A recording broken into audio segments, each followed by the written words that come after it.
আমি যে মুহূর্তে ভিডিওটা করতেছি আজকে হচ্ছে জুলাই মাসের 31 তারিখ, রোজ বৃহস্পতিবার 2:36 আমি ভিডিওটা করতেছি। কিছুক্ষণ আগে এই সময়টা থেকে কিছুক্ষণ আগে দেখলাম সময় টেলিভিশনে প্রচার হইতেছে জুলাই সনদের দাবিতে শাহবাগ অবরোধ করছে জুলাই যোদ্ধারা। শাহবাগ অবরোধ করে তারা বিভিন্ন স্লোগান দিচ্ছে। জুলাই আন্দোলনে তারা যে সমস্ত স্লোগান দিছে, আবু সাইদ মুগ্ধ, শেষ হয়নি যুদ্ধ, আরও যতগুলো তাদের রক্ত কাঁপানো স্লোগান আছে সেই স্লোগানগুলো তারা দিতেছে।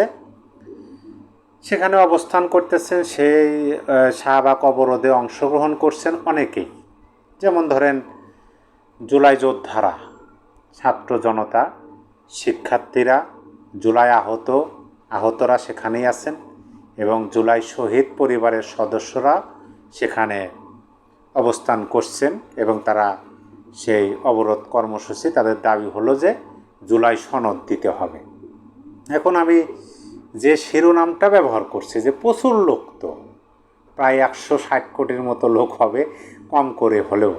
আপনারা হয়তো বা ডিসপ্লেতে এখন দেখতে পাচ্ছেন যে কত লোক, হাতে গোনা কয়েকজন লোক। তার চেয়ে আমার মনে হয় যে আমাদের পুলিশ বাহিনীর সদস্যরা যে আছেন ওখানে, তাদের সংখ্যাটাই বেশি হবে।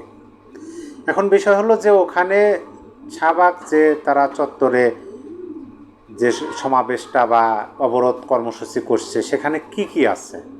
সেখানে আছে ঢাকা মেডিকেল বিশ্ববিদ্যালয় হাসপাতাল, বার্নিং হাসপাতাল, সেখানে অনর্গল রোগীদের যাতায়াত, অ্যাম্বুলেন্সের যাতায়াত, এবং সেই পথ দিয়ে ঢাকা মেডিকেলে যেতে হয়। এখন এই যে তারা জনদুর্ভোগ সৃষ্টি করতেছে, কিন্তু এটা তো জনদুর্ভোগ হচ্ছে না।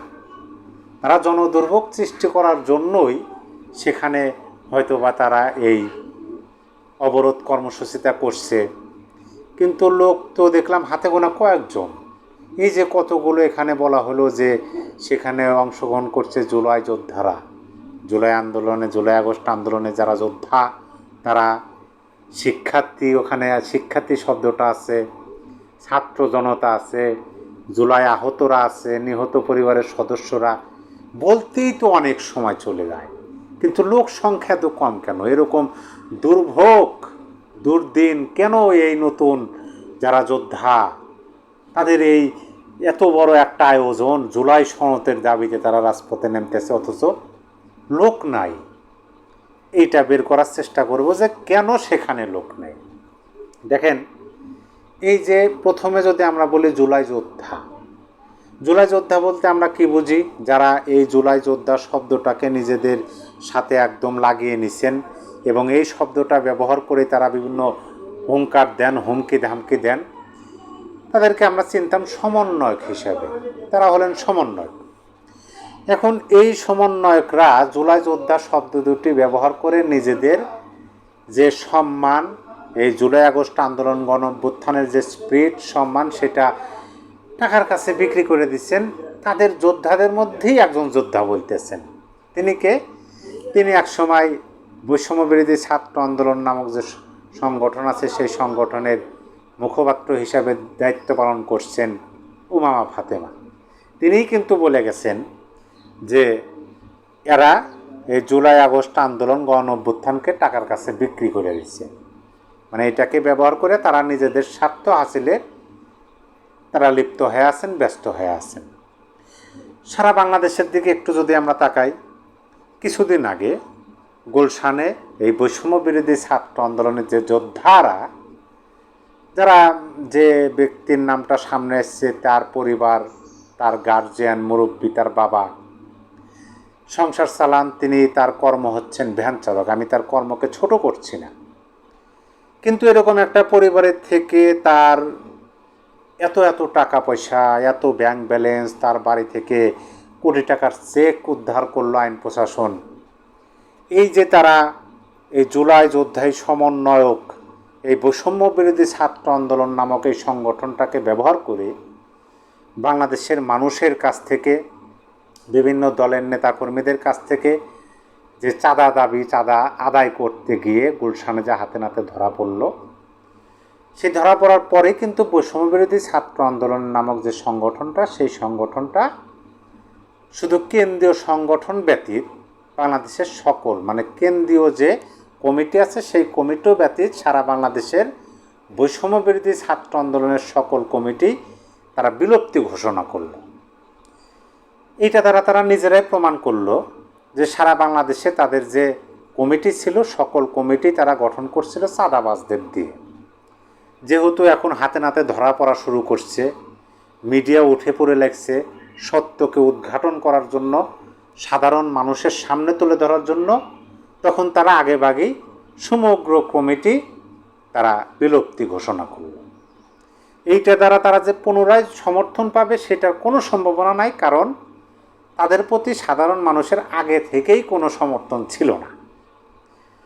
এখন প্রশ্ন উঠতেছে, এই যে বৈষম্য বিরোধী ছাত্র আন্দোলন তারা বাংলাদেশের সকল কমিটি বিলুপ্তি করলো, শুধুমাত্র কেন্দ্রীয় কমিটি বহাল রাখলো।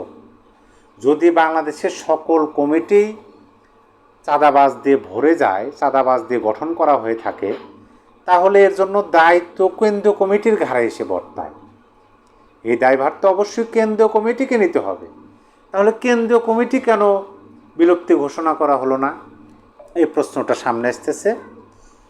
তারপরে যে প্রশ্নটা সেটা হলো যে আপনি দেখেন এই বৈষম্য বিরোধী ছাত্র আন্দোলন অর্থাৎ জুলাই যোদ্ধাদের মধ্যে সাধারণ শিক্ষার্থীরা যারা জুলাই আগস্ট আন্দোলনে নামছিলেন তারা অলরেডি সরে গেছেন। শিক্ষক সমাজকে এই জুলাই যোদ্ধারাই অপমানিত করছেন, তাদেরকে পদত্যাগ করতে বাধ্য করছেন নতুন নতুন অবস্থায়, তারা ক্ষমতায় যাওয়ার নতুন নতুন অবস্থায়। সবচেয়ে বড় পতন হয়েছে কোন জায়গায় জানেন? সবচেয়ে বড় পতন হয়েছে আমাদের মহান মুক্তিযুদ্ধকে ছোট করে দেখার কারণে। আর আমাদের জাতির পিতা বঙ্গবন্ধু শেখ মুজিবুর রহমানকে হেয় প্রতিপন্ন করা, তাকে ভিলেন হিসাবে সামনে তুলে ধরার এই অপচেষ্টার জন্যই এই যে জুলাই যোদ্ধা বলা হয়, বৈষম্য বিরোধী ছাত্র আন্দোলন বলা হয়, সমন্বয়ক বলা হয়, অথবা সরকারের নিয়োগকর্তা বলা হয়, তাদের আজকে এই করুণ পরিণতির সম্মুখীন হতে হচ্ছে।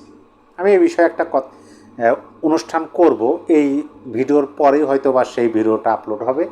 মানে এই ভিডিওটা শেষ হলেই আমি ওই বিষয়ে আলোচনা করব আর একটা ভিডিওতে।